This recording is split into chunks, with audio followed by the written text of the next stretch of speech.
Hello, welcome to 5 Minute Bible Studies. I'm Dave, and I'm excited to be your host and your teacher. We are going to continue in our series on the Bible today. We finished up the last series talking about some statistics on the Bible. We're going to continue, and I just want to point out a couple of things that I think you'll find interesting. Just a little bit more information on the Bible itself, the book itself. We told you how many verses there are. There are promises in the Bible, and I've already done a section on the promises of God. I want you to go back and review that if you don't remember them. But I could only, in a few minutes, cover just a very small fraction of those. There are 1,260 direct promises to believers in the Bible for God's protection, for God's love, for God's mercy, all kinds of things that God promises you. Okay? And he wants you to be reassured that he's taking care of you. But we also look at our commands and responsibilities. God is very serious when he defines what is holy and what is not holy. There are things that we will do and things that we will not do that are commanded in the Bible. They're written in the law, they're written in the parables and in the Psalms, and they're written in the books of wisdom that were composed by Solomon. 6,468 of those commands and responsibilities. Here's what I find fascinating, though, just incredible. You know, the world we live in today will tell you all about your rights, where you should stand up for yourself and how you can demand that everyone conform to you and respect you. The Bible only gives you, as a believer, one right, and that's the right to become a child of God. When you believe in Jesus, you have the right to become a child of God. That's it. Everything else is a command or a responsibility, followed by promises. Okay? So God has a different formula. The world tells you all about your your rights, but you don't want to know about your responsibilities, how to live in society and how not to be the focus of everything. So we're all constantly the focus of everything. God tells you you have one right, and this is how you're to behave. These are your responsibilities. Completely different formula. That's fascinating. So, God and the world are in opposition with each other. We're going to move forward. I want to make sure that you're understanding how can you know that your Bible is absolutely true. We're going to look at two things. We'll run over our 5 minutes today, but please just stick with me. This is deep, complicated stuff. I'm going to give it to you as quickly as I can. There are two tests for historic writings. Okay, there's an external test that was created by men, and it's applied to writings of every kind, whether it's a fantasy, a fable, a writing by a political leader or someone who is famous talking about history and events, or whether it's the Bible. Okay? These writings were developed by men so that they could know, they could read a subject and look at a book that passed down through antiquity. They could look at it and they could make a determination on whether or not what the author was writing was true or simply a story or a fable. Okay? So man's internal tests for historic writings, and these apply to everything, not only the Bible, all right? Man first wants to know, or historians want to know, was it written by eyewitnesses? That gives a lot of credibility, all right? And was there more than one eyewitness who reports the same thing? Does archaeology support the written word? Can we go out and find the town that may be referred to here and then dig it up and find an indicator that this was the town that this person is talking about? If the written word and archaeology agree, that's pretty strong proof that maybe this did happen. So the critical questions are, who are the authors? How many authors write on this subject? If there's one, okay, we have one guy and this is his interpretation of what happened. But there are 20 telling exactly the same story. We have a pretty good idea of what happened. Do they agree? All right. Do we have 20 accounts that are 20 different accounts of the same battle? Or are they in agreement with each other?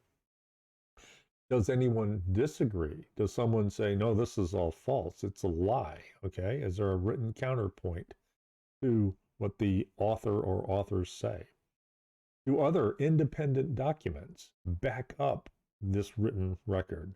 Are there government archives in the Roman archives, the Assyrian archives, the Babylonian archives, the Egyptian archives? A lot of those documents have been recovered. Okay, and so if you can read about a battle and then you find a document that says, yeah, we had to go out and secure this many chariots and this many horses so that we could go and fight, there's proof that maybe this incident really happened. And then you want to know what the author's point of view is as they're looking at this whatever subject they're writing about. All right. So like man's external tests, you get right down to them. These are called the tests of historicity. Okay. And this is applied to every ancient writing, not just the Bible. So let's take a look at a book. Aristotle wrote. Now, first of all, we want to look at the book. We want to look at the time span. You have to understand how these books are passed through time. They didn't have Xerox and copying machines and video recordings and things like that. What they had was sheepskin that a scribe would write on. That sheepskin would have a shelf life, basically. It would start to deteriorate and rot. So there was a whole category or a whole profession of men who were known as scribes. And all they did their entire lives was take an ancient script and make a copy of it. And then they would make sure that the copy was accurate by doing a letter count. And if we counted in we got to the 500th letter and it should be an A, but it was not an A, then that scroll was destroyed because someone had left a letter out. Now the text has been changed. And this is not the way we pass down history. So being a scribe, you had to be incredibly accurate. So we look at the time span from the original document when it was written, and then let's say every 20 years it's going to be copied so that there's always an accurate copy in the library. All right. The shorter the time span, the more accurate we think that the manuscript is. All right. And then finally, we look at the number of copies that we've been able to recover from various libraries and urns and jars and places where historic writings are found. Sometimes when they do archaeology, they come across a cache of ancient documents. And if those documents agree with each other and agree with ones that have been discovered in other parts of the world, then we have a pretty accurate idea that, yeah, the number of agreeing copies means that we can trust this copy of the manuscript. So let's look at Aristotle. He wrote all kinds of different things, all right, all kinds of philosophies and histories and things like that. The time span from when the original copies to the recovered copy, the books of Aristotle, the youngest one is 1,400 years from the original. So it went through a number of copies. We have recovered 5 copies of his work. That's pretty good because that's all they need is 5 copies that agree with each other, and we can pretty much accurately determine that this is an accurate copy of what Aristotle originally wrote. So we get a pass there. Julius Caesar wrote his history of the world. The time span from his original writing to the copy that has been, or the copies that have been recovered, is 950 years. And we found 10 of those throughout the ancient world because those were spread around by the Romans and put in all their libraries. So they've been found in North Africa, the Middle East, of course in Italy and France, and even in England. All right. That was the size of the Roman Empire, and those books were passed around. Found 10 copies of those. That's an easy pass, all right? We've all read or all know of a gentleman named Homer who wrote the Iliad and the Odyssey. His time span is only 500 years. Things are getting better. 643 agreeing copies of his work.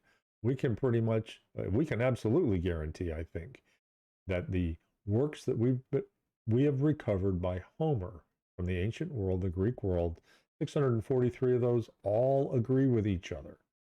All right, there's no editing. There's no, at this point, something passes. Well, Homer gets a pass on this. Let's take a look at the New Testament. You want to see God overwhelm the human test here? Less than 100 years. Less than 100 years from the original document to the younger or the oldest copy that we've recovered. 5,500 copies of the New Testament have been recovered that all agree with each other, and they've been recovered from all around the world, from Persia, from China, from the Middle East. Yeah, these books traveled. Okay, people were interested in this Jesus Christ who came back to life, and copies were made in other languages. 18,000 copies of the New Testament have been recovered in other languages besides Greek that all agree with each other, and more are being found every single year. So the overall winner, the number one winner, is the Bible. All right, the Bible absolutely overwhelms every other ancient writing. Okay, it has the shortest time span. It has an overwhelming number of agreeing copies found throughout the ancient world.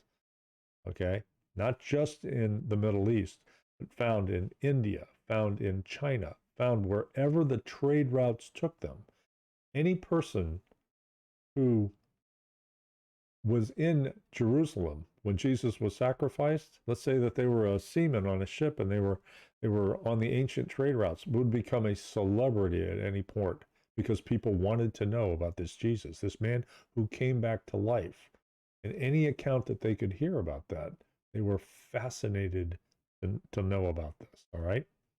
So the Bible passes overwhelmingly man's internal tests for uh, for accuracy.